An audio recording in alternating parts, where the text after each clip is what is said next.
Okay,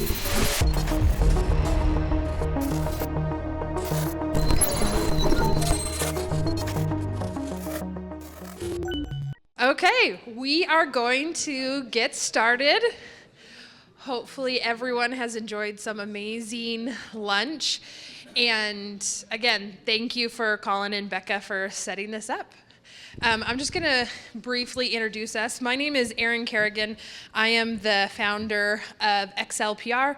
We are a woman-run and owned PR firm, and we focus on earned media, so getting people national news, local news, and trade publications. And this is my amazing client, Jenny Groberg. Thank you, Jenny, for coming today and doing this. I want to read. I feel so honored to be able to read her bio. She started BookSmarts Accounting and Bookkeeping in 2008. She was named Utah's 2024 CEO of the Year by Utah Business. She is passionate about helping women grow in every stage of their life, and now leads a team of 30 women employees, as well as over 300 clients across the country and growing. And her clients range in all sizes. Jenny's work has been cited in Accounting Today, Yahoo Finance, Wall Street Journal, Go Banking Rates, Fox, Entrepreneur Magazine, NASDAQ, US News and World Report, and of course, I think almost every major local here in Utah. Jenny is also a 2023 Stevie Award winner ×4, and she was, her company, BookSmarts Accounting and Bookkeeping, was a 2023 top 100 companies in Utah championing women. So, can't get any better than that. Thanks for having me. I'm excited to be here. So, okay, we're just going to kind of start basic, but first of all, what personal and professional experiences shaped your early career decisions? So I would say my family really shaped my career decisions. I did work as a remote CFO. We had a family, we had a few kids, and I had no work from home options. And my husband was in medical school. And so it was pretty tough. We didn't really have much money, and I just had to hustle. So I just started consulting, doing work, doing accounting and bookkeeping. And then I was a teller for a while, and my brother came to me and said, "Hey, I have no idea what money I owe people. I don't know who owes me money. Can you help me make heads or tails of this?" And so I said, sure. So I quit my job at the bank and started working for him. So that was kind of my first touch in the accounting industry. I was in the finance program at the University of Utah. And I started doing that, and then got some experience, and then did remote CFO work when we went to medical school. And then because of a bunch of patent lawsuits and different things, I became unemployed. There was no money. The company went under, the manufacturing company, and so it was kind of do or die. So I just started, putting my name out there, trying to get some leads, and I would have people ask me for help, either setting up their accounting program, teaching their wife or their secretary or themselves how to do the accounting work. And then more times than not, they would say, "Hey, Jen, this just makes more sense if you do this." So then they would give me the work. So I did that from home. And then it got to the point where I had 3 kids. I was staying up till 2 a.m. every night doing all the accounting work. And I just said, I can't do this anymore. And I thought the only option was to sell. And then I hired my first employee. And it just kind of built from there. You are a pro, obviously, at reading financial statements, P&Ls. Mm-hmm. Even me as a founder, all that stuff goes way over my head. Why is it so hard to read that sometimes? I mean, that would be like you saying to me, "Jenny, why do you hate social media?" I hate it. I don't like it. It doesn't make sense to me. I'm trying to do a post and I can't figure out where the Instagram live is. She just taught me that the other day. I had no idea.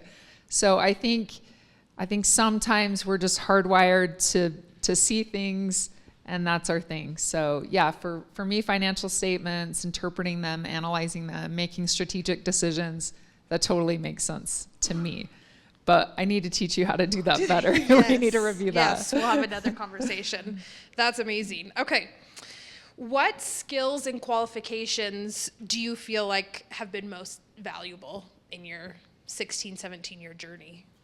So I've had my business for 16 years, and I think the most important skill set is being scrappy. And I think if you are scrappy and you hustle and you think outside the box, I think that is what's most important. In fact, I tell when we're hiring, I'm looking for a personality style and type. Right. It's not necessarily who is most qualified. I had an employee once who had a dual master's, she had an MBA, and she had her Mac. She was the worst. She was the worst. She dropped every ball, would never follow up. She was a great student, but I need someone who can look at clients and see what the needs are and anticipate their needs and meet them and meet deadlines. And so I'm looking for people who can hustle, who can, figure things out on their own. And that's what I've done. I was telling someone the other day that starting out, I thought, okay, if I do a seminar or something, I could probably get more clients. So I went through Zions Bank's executive list and just started emailing them. Hey, would you like, me to teach a seminar in accounting for your small business owners? And then if they know better how to manage their money, then they won't default on their loans. Perhaps you can offer additional products. That's so smart. and then somebody responded and said, yeah, that's a great idea. Now, it didn't really monetize for me, but it gave me a little bit more traction, a little bit more credibility. I've taught classes for Utah nonprofits and the University of Utah, but I think it's just hustling, just constantly just trying different things and seeing what sticks. You've been doing PR for 16 years then, if you started these webinars and classes early on. Let's see. What do you feel like are some challenges facing the accounting and finance industry right now? So a huge problem right now is no one wants to go into the field. We have a huge need, and there's a huge lack of supply. And so, you see this trend where people are kind of unwilling to do that hard work, to do the MAC program, to do the CPA exams. So there's a bit of a deficit in the pool of potential accountants. So for us, it's great, but I always think that there's room at the table for everyone. For us as women, we're women run, women founded. I only employ women actually, and they're all stay-at-home moms. And so, we are set apart in our industry because we're women, and we're highly attentive. We have this brain trust of women who would otherwise not be in the workforce. So we're kind of able to tap into that really educated workforce, and they're attentive, they're detail oriented, they are creative. It's kind of do or die. They really need to support their families, and they will do whatever to make that happen to support them. So, we're facing a lack of accountants. What sets us apart is that we are women. So we stand out, we're breaking barriers, which is kind of awesome. And so I had a client once say to me, I'd so much rather work with you than, the stiff, 50-year-old accountant stereotype. And so oftentimes I'll have people hire me just because I am a woman and just because we are fun and they enjoy being around us. So, there is a real lack of accountants, but, then you have AI emerging, and AI is great. We use AI probably, there's obviously tech companies that utilize AI, but we're using AI a ton in our industry. Streamlining data entry, transactions. We have the cloud computing. We have blockchain technology. We're really utilizing AI, but that helps us just create more efficiencies. So there's less data entry, but then we can use that to support our clients and have that one-on-one contact, and we can reduce our prices and all those things. Okay, a little bit of a more tactical question, since you were talking about AI and software. I think was it this morning that just came out, you were quoted in there was an article that came out, best 2024 accounting software. Yeah. And you were quoted in that. So tell some of the maybe business owners out here, what is that software? It was Cron, and the question was, should companies be utilizing cloud-based accounting softwares? And I basically said, absolutely. It's essential, and if you don't make that move, then you're going to really hinder your progress as a business. If you're using cloud-based accounting softwares, you can integrate other softwares. You can create more efficiencies. You have to make that switch. There's so many people that are still using desktop, and it's really archaic, and you're not going to get everything that you can from it. And the more you create those efficiencies, the more you streamline, the more money you're going to be making. So you can have multiple salespeople on the software. Your sales team can see how much inventory you have. You can have accountants and financial people accessing that and updating the real numbers. You can have your CFO making strategic decisions. Your CEO can see. All these things, you have to be using cloud-based accounting software. Right. That's awesome. Okay. Can you talk more about AI? You mentioned the blockchain. How do you use the blockchain with your, kind of throwing a wrench here, but the software does. I mean, whatever software, most of them are pretty similar, right? There's QuickBooks, there's Sage, there's FreshBooks, whatever. But the information comes in, it, has kind of this automation where it's like, oh, we recognize that transaction is typically for gas, or that transaction looks like it's probably a software purchase or whatever. And it will automate that. And then we can go through and just double check it. But that creates, again, just the faster you can close your loop in whatever transaction you're doing or your sales cycle, the faster you can make money.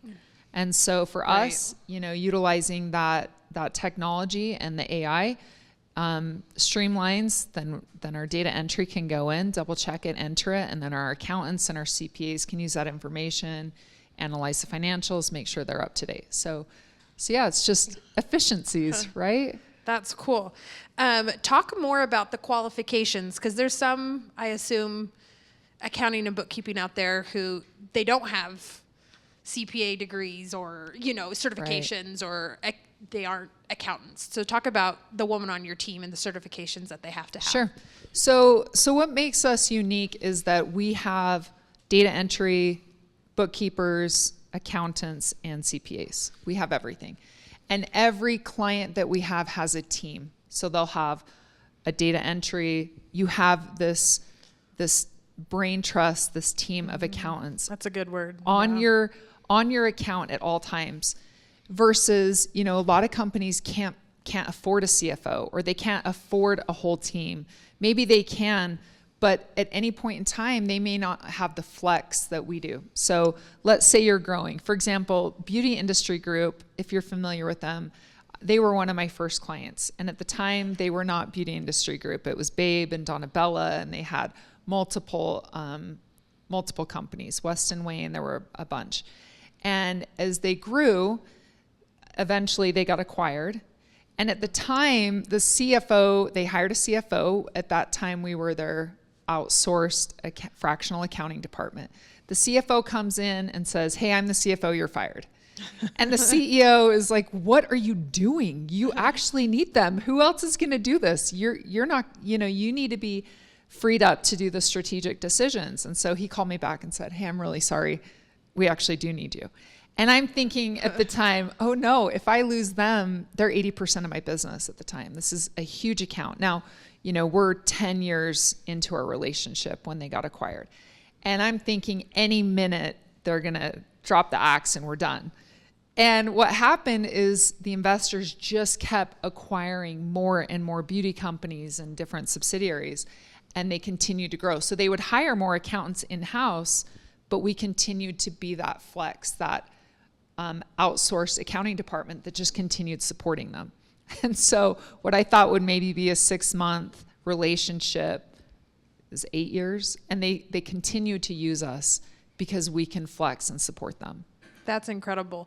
When is the ideal time that someone would hire BookSmarts Accounting and Bookkeeping in their business? Immediately. Like a startup, zero revenue. Startup. No, I'm serious. Immediately. We have a client, Image Studios, and they franchise, and they have 150 franchisees.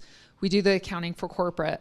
But when their franchisee is in the build out, they need to be tracking every dollar. They haven't even opened the doors, but it's important that they're tracking how much money they're putting into the business. They need to be tracking the owner's equity, right? They need to be having a gauge on how quickly that money is going out the door so that they don't go bankrupt before they start. Right? So I would say immediately. And the better numbers you have, again, the better decisions you make. And people think, oh, that's not that important. I'm going to just, put that on the back burner, or I'll address that in 2 months. But the problem is cash flow is affected. The pricing is affected. If you're actually watching your numbers, and let's say your gross revenue is increasing, but maybe your payroll is increasing exponentially higher than your gross revenue, that's a problem. You got to be making sure that, maybe your prices are staying the same. For a while, I kept my prices the same, and, my labor is increasing and prices are increasing, but I feel bad raising prices for my clients. And my COO is like, Jenny, you've had the same prices for 10 years. You have got to raise your prices, right? It's time, Jenny. And you have to make sure that you're watching all those things. Or maybe you're purchasing, maybe you're not in service like I am, but maybe you're purchasing products, and maybe the cost of the products are going up. You have to be able to watch that so that you can increase your prices to match, so that you can stay in business and stay profitable. Right. Can you share a failure or setback that you've had in these 16 years and how you overcame that? Yeah, man, there's so many. Where do I start? So a big failure was I initially would just have one accountant on one client. And that was a big failure. I recognize that, because what happens is, let's say that person goes on maternity leave, or that person moves. Or their baby's sick in the hospital for their 2 weeks. Sick in the hospital. Or they decide, you know what, I don't like this. The stability of my company was based on one person. And so that's when I started forming teams. It's advantageous to the clients as well, because then they have multiple people that are cross-trained, and I pay for the cross-training. There's multiple people cross-trained on each account. So at all times of day or days of the week, that business owner has access to multiple people that have their information. And so that's was amazing. Kind of a failure that I could see, and we corrected that and made sure that there were more stable pieces in place. So it's beneficial to our employees, and it's beneficial to our clients to have multiple people on the accounts. So did raising prices help so you could put more people on the account, or how did you do that in the beginning with the lower prices? No, it's just a cost that I that just you took. Assumed. Yeah, and that was the price of stability for the company, right? So right. Okay. So let's see. I know we're kind of getting close to the Q&A, but just a couple more questions, Jenny. What are your long-term goals for BookSmarts? Where are you going? So my hope as a business owner and a woman is to provide more jobs. That is my number one driving, motivating factor in running my business. If I could double my workforce and employ 60 or 90 women, I can't think of anything better. My husband thankfully has a job and can work and provide. And so for me, we haven't really talked about this, but I had a pretty severe traumatic brain injury 6 years ago, and I had to step away from my business to get better. And again, that's kind of where that cross-training support comes in. I promoted my manager to my COO and asked her to run the company for me. I offered her profit sharing and basically had to allow full transparency, which up until that point in time I had not done. And she was highly motivated, increased the revenue of the company 4 times. It was just awesome to see her grow. I'd meet with her monthly and coach her and all those things, but that was pretty catastrophic for me. I felt like I was in a coma for a couple of years. I really had really low productivity just as a human being, and it felt just awful all the time. And so just living was difficult, but it was impossible to run my business. And so to, have really smart people who have come into my life, they've made me these really specialized eyeglasses that have helped my brain to heal. And because of that, I've got my life back, which has been really phenomenal. And so if I can come back from that, I feel like I can actually do anything. And so the last year and a half, I was able to pull my laptop out and I was able to start working. And I start, being cited in Forbes and Wall Street Journal. And I'm just thinking, what is happening? I literally lost my life 6 years ago when I got hurt. And it was dumb. It was just an accident where I just took a really big blow to the back of my head. And so I actually feel no limitations. My goal is I would love to hit 8 figures. I would love to employ 100 people. I would love for more women to have the flexibility to work from home and to be able to support their families. Wall Street Journal reached out and asked me, do you think that more people are entering the workforce because prices are so high? Or do you think it's because employers are just making it easier for women to re-enter the workforce? That's a and good I question. think it's 100% because prices are so high and women have to do something. They have to do something to bridge that gap. And I've been in that position and it's awful. It's awful to think, oh my gosh, I had one client tell me, yeah, if I dropped a $20 bill on the ground, I wouldn't pick it up. And I'm looking at him like, okay, can I just follow you around and hope you drop $20 on the ground? Because I had a $10 bill go through the wash and it was catastrophic. I'm serious. I just remember thinking, oh my gosh, I have 2 little kids and no way to supplement our income. And my husband's, a professional student and rotating around the country, and I have to live with my parents. It was awful. And so I really want to provide more jobs. And I know what we are offering is the highest quality of accounting services. People will say, oh, it's fine, I can scrimp here. I can go with a really low budget accounting firm. And you totally can. And you're going to get really low budget services. And you're not going to have somebody that can turn the dial on your business and what you can offer and do. And so that is what we're doing, is kind of that gold level accounting service. And we're still really cheap, which is so great. And so I want to provide more jobs. I would love to hit 8 figures. And if I can come back from my brain injury, if I can do that, then we can do this. That's incredible. Every time I get the chills when I hear you say that, Jenny, because not a lot of founders and CEOs can step away for not step away, but you know what I mean, for 5 or 6 years and 4 times their revenue in that process because you knew how to trust your team and build up leaders. Yeah, that's pretty incredible. I mean, I struggled for 2 or 3 years, and then I had a doctor tell me, you have got to give 5 things up or you will never get better, because the stress was just still so high that I couldn't recover, and it just kept hindering my progress.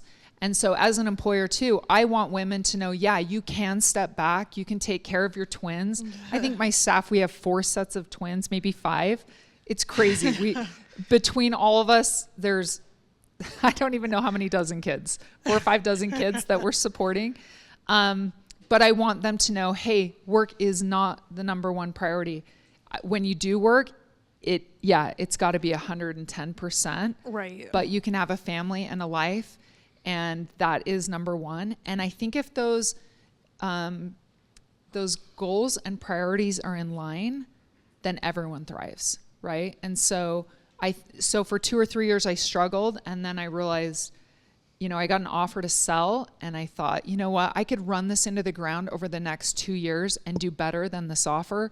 That's what I'll do. I'll take the risk that it will just implode, and I'm willing to do that. And it was the most beautiful thing, to have empower Emily to lead for me during that time. And then now that I've reemerged, to diversify our strengths and say, okay, yes, you take care of the daily operations, you lead the team, and I'll work on growth and community outreach and philanthropic work. That is what I'm really passionate about. And it's just fun to see things grow and continually just improve. That actually may be, before we go into Q&A, a really good place to end. Tell all of the philanthropic work that you're doing, especially now with the care packages. That is pretty incredible. So I have made a goal to give quite a bit of our gross revenue to charity work, charitable work. So we donate heavily to schools, to athletics, and this is just in my community. And just recently I lost my mom to metastatic breast cancer. Sorry, it just happened. And I had a friend bring me this beautiful care package for her, and we took it to her, and just the way it was wrapped, the things that were in it was so beautiful. And I just thought, I want to do this, for a service project. So I have a retreat every September, and I fly in all my employees from around the country, and we go to my parents' cabin, and I bought all the supplies to do 20 care packages for people going through chemo and cancer. And so we assembled the packages, and I said, everybody take one home and give it to somebody that you know that is going through chemo. And I had quite a few that said, yeah, we don't know anyone.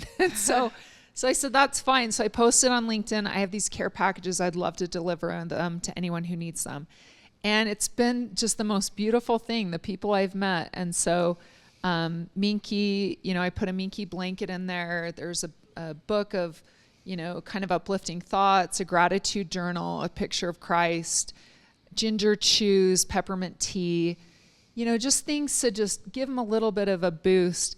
And I just took one to a woman, Sally, and she's the vice president of Deseret Media, turns out. And she's like, hey, I want to make sure that this long lives me, and I want to help you, get these out there. So it's just really sweet to see so many people that are suffering, and to recognize that what we're doing has made an impact. I think last year we probably donated over $30,000 worth of money and products and things. So I hope that can just continue. That's beautiful.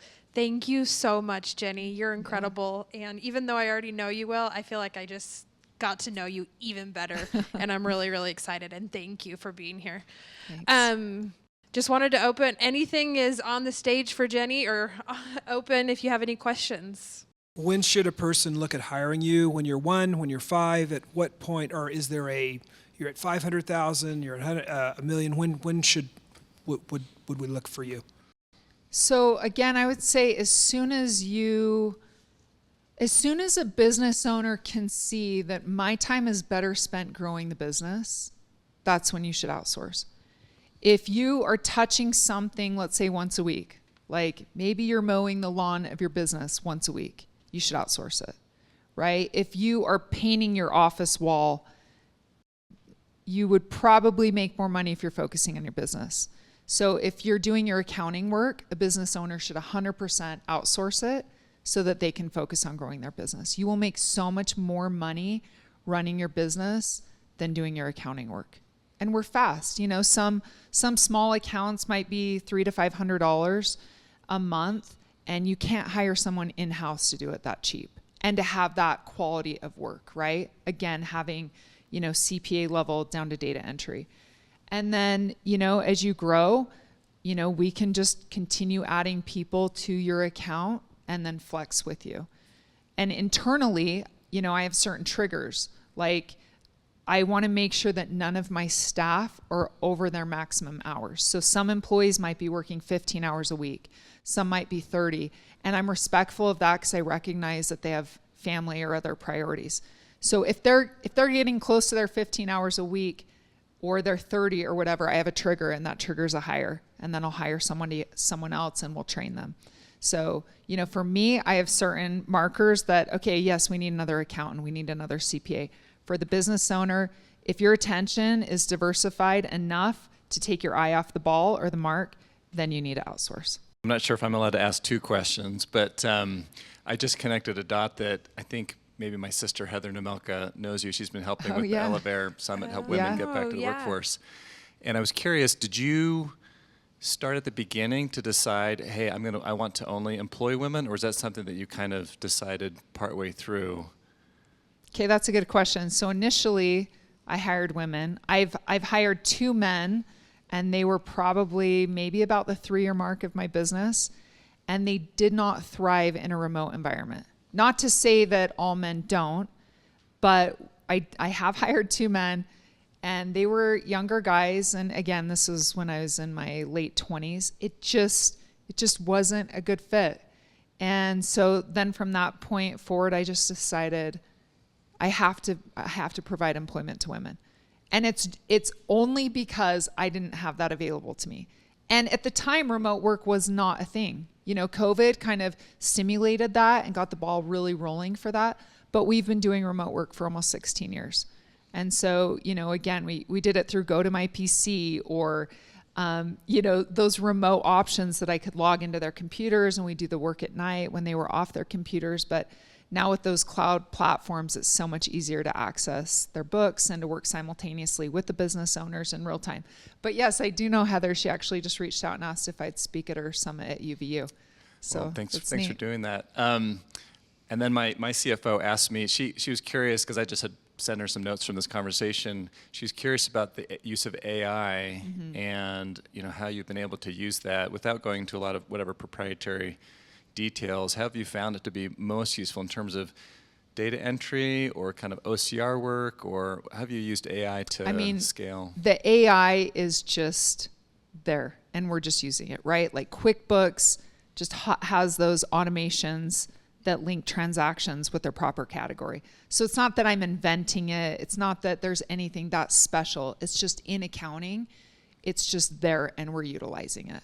It's just part of the platform and the processes. So, you know, it does create efficiencies. Whereas when I first started, you know, I'd get the bank statement and I was faster just entering the statement. And then, you know, then I'd go through the balance sheet and make sure all the assets and liabilities were trued up, and then help the business owner make strategic decisions based on that. But as things have evolved, as the different accounting softwares have evolved, the AI is just integral in that. So we're just utilizing it, but I would say accounting uses AI so much more than so many other industries, and it's just there. Got it. Thank you. Yeah. Do you use ChatGPT often for your... I've contributed to a lot of articles, and ChatGPT is a no, right? Journalists could use that if they wanted all day long. They want actual ideas and application. So no, I do not use ChatGPT. I tried to use it for a PowerPoint for our retreat this summer, but I thought my son might be faster than. Anyways, yeah, I personally don't use it. And it's the same. Like, I've had a client say, oh, I could outsource my accounting to the Philippines, or I could outsource to Mexico. You totally can.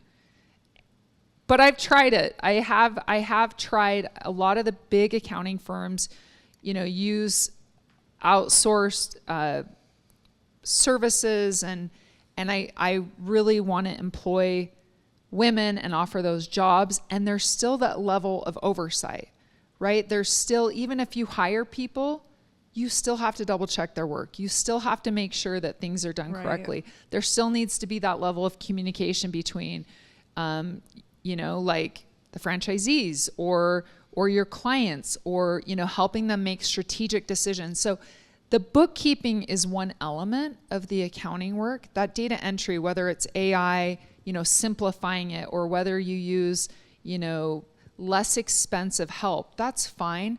But there still is that element of that personal expertise that you can't get anywhere. Right. You can pay less, but you'll probably get less, right? But if you really want to turn the dial, if you really want to have a strategic partner, then you should use BookSmarts, because we will help make sure your pricing's right. We'll help make sure that we can flex with your team. We'll make sure that you have all the support and all the people and all the tools that you need. And as you grow, we can grow with you. And then I think from the strategy standpoint, though, it's really important that business owners realize it's not just numbers. You take the numbers and then you make more informed decisions. Right. My 18-year-old daughter has been looking for a job, but she's now also very concentrated on staying home, helping my wife who is disabled. She had septic shock 11 years ago and survived that. But yeah, both of them actually would love to have something that is like a job. So do you start with entry-level people as well? Yeah, we do. Okay. Yeah. In fact, I just had a resume come through this morning. Hey, I reached out a week ago, could you consider me again for data entry? And I love that. My daughter Adlin is here and her friend was trying to get a job with me doing data entry. And I said, you need to be emailing my COO every week. And she said, I don't want to be annoying. And I said, well, sometimes the timing isn't right, but I, again, am looking for somebody that can hustle and turn the dial. We don't just want, just people that are like, oh, okay, I'll work. You don't need to chase and pursue people. They need to chase and pursue. Well, and I want to know that somebody is going to be attentive, that they're going to actually get their work done. So absolutely, if they were interested in a job, please reach out to me and I'd be happy to forward on their resume. But we do hire data entry. We do train. We hire bookkeepers, we hire accountants, and we're hiring CPAs always. Okay, and I guess, if I can squeeze in a second question as well. Yeah. I have a charitable organization that I help teenagers avoid suicide using tabletop role-playing games. Okay. And who do you know that I could talk to about finding maybe some donations and things like that, some of those charitable donations that you're in that kind of circle, and because I don't even know where to start.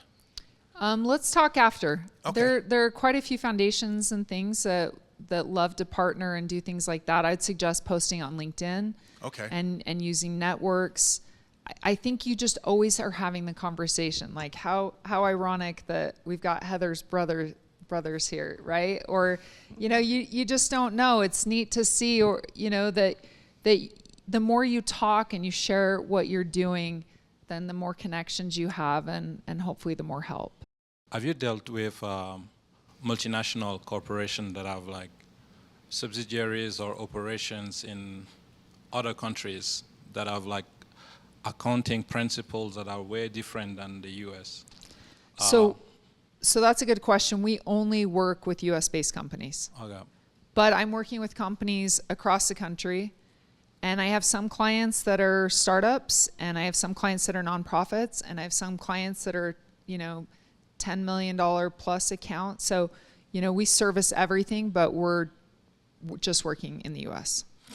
Yeah, but there are like companies that are in the US, but they have like subsidiaries in overseas. I don't know how the consolidation works. In that case, I don't know if you have dealt with this kind of case. Are those companies following GAAP in the US, General Accepted Accounting Principles in the US? Like the mother company is in the US. Then we would be able to help them. Okay. Yeah.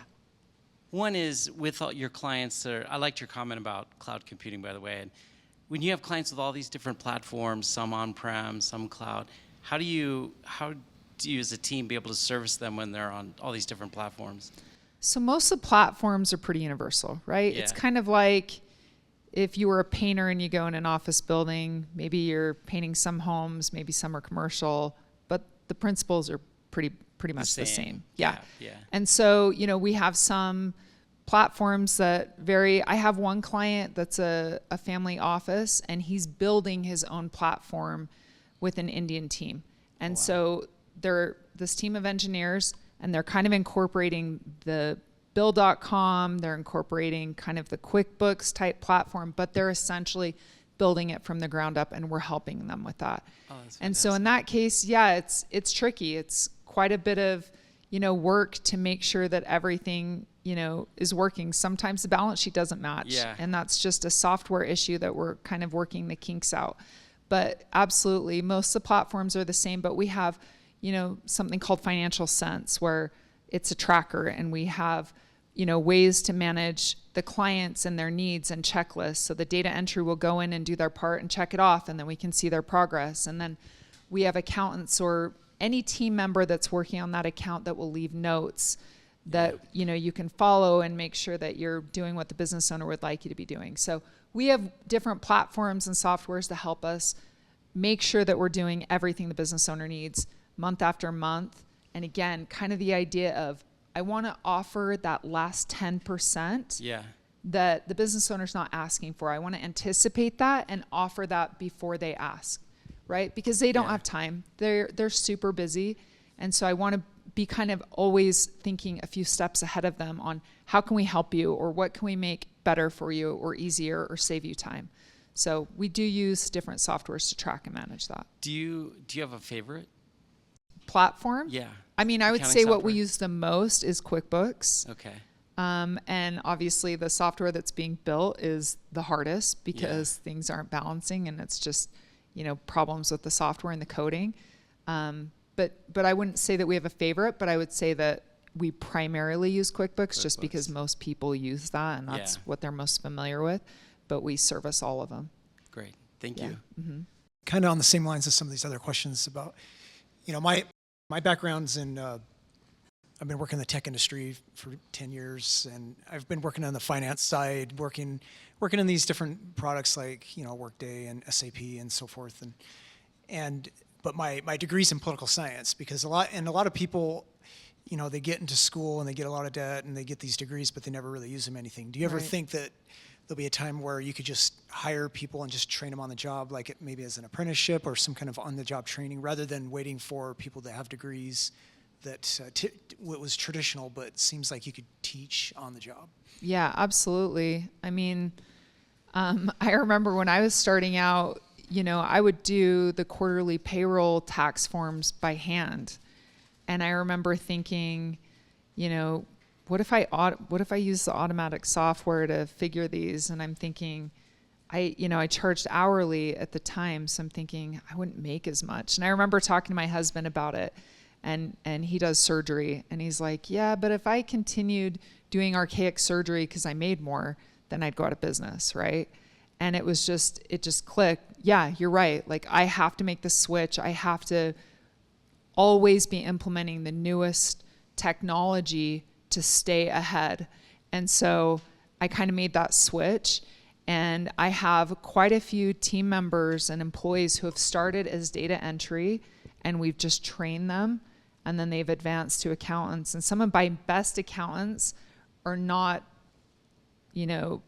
trained at school as accountants. They're people that, again, just have that personality type of just working really hard, asking questions, learning. I learned a ton just from the CPAs that I was working with, the tax accountants for a bunch of my clients. And I would, advise with them. They would advise me. I would talk with them. I'd learn. I'd see what was happening, and then I'd implement it and just keep growing. So, we definitely do hire people with degrees, but we also hire people that are not skilled accountants per se, and they learn on the job. And I know that a lot of big tier accounting firms are offering incentives for people, trying to get more accountants into the field. And I'm sure that, there's things that you just learn on the job that you don't learn in school. I think school is an endurance test. I think school teaches you a lot of really great fundamentals, but I think there's a lot of things that you learn on the job that you may not learn in school. So I think both are important. I would never have a team that's, all people that I've just trained on the job, but I'm sure that there's a place for people who don't have degrees, and we can teach them. I had one woman who was a nurse by trade. That was her background.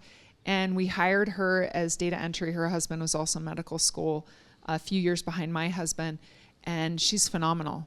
She was just such a hustler and worked so hard and started as data entry. And now, she's a lead on, a big medical group. So there is a place, and I don't think you should be limited by that. But I, again, think that there is a place for the education as well. Hi. Hi. My name's Kate. I run a meetup group for women in software, also one for engineers who have an interest in blockchain. So you're speaking my language this whole time, but I wondered if you hire women software engineers, like if you have an engineering department, because if so, I'd love to promote your company within their group. I have not hired an engineering group before, but I'd love to talk with you more. Okay, great. Yeah, I'd love to stay in touch. Okay, thank you. Thanks. course, as a PR person, I got to put in a plug for you. If everyone could take out their phones and follow Jenny on Instagram at BookSmarts Pro, right, is the handle. There's a ton of great, valuable content on there as well that you can also follow. So yes, we could get 50 new followers right now. Tips for business owners, things that they could do better, things to look for, how to mitigate employee fraud, and how to create, everything should be checks and balances with your accounting. I think it's really important. In my team, I have checks and balances. I have data entry, I have bookkeepers, I have accountants. We don't do the end of your tax filings, so we will then send that to the client's tax accountant and they'll file. And I think those are checks and balances. I've sent my own taxes for my business. I've sent my financials to my tax accountant and that of my parents. And then they come back and I realized when I true up the balance statement, hey, you missed X, Y, and Z. And, he's put it as an expense and it's almost a 200% swing, right? And so I've caught things that they've missed and I'm sure that they can catch things that we potentially miss. And I think it's just important for business owners to make sure that they're always having checks and balances. Make sure that you don't give control to one person to sign your checks. Make sure you're checking your credit so that you don't have employees that are potentially opening credit cards on your name. Use bill pay and have somebody enter and then you go back in and approve it. I know business owners are busy and there's things that you can do to create more efficiencies, but the more checks and balances you have, the better. If someone wanted to hire you and your team, how can they get a hold of you? So I'm on LinkedIn at Jenny Groberg. And my email is jenny@booksmartspro.com. And I'm sure, if you just Google Jenny Groberg, you can find my email and our information at BookSmarts Pro. But yeah, just send me a direct message or something and we'd love to help you. Cool. Thank you so much. Thanks. Thank you, Jenny. Thank you, everyone, for coming.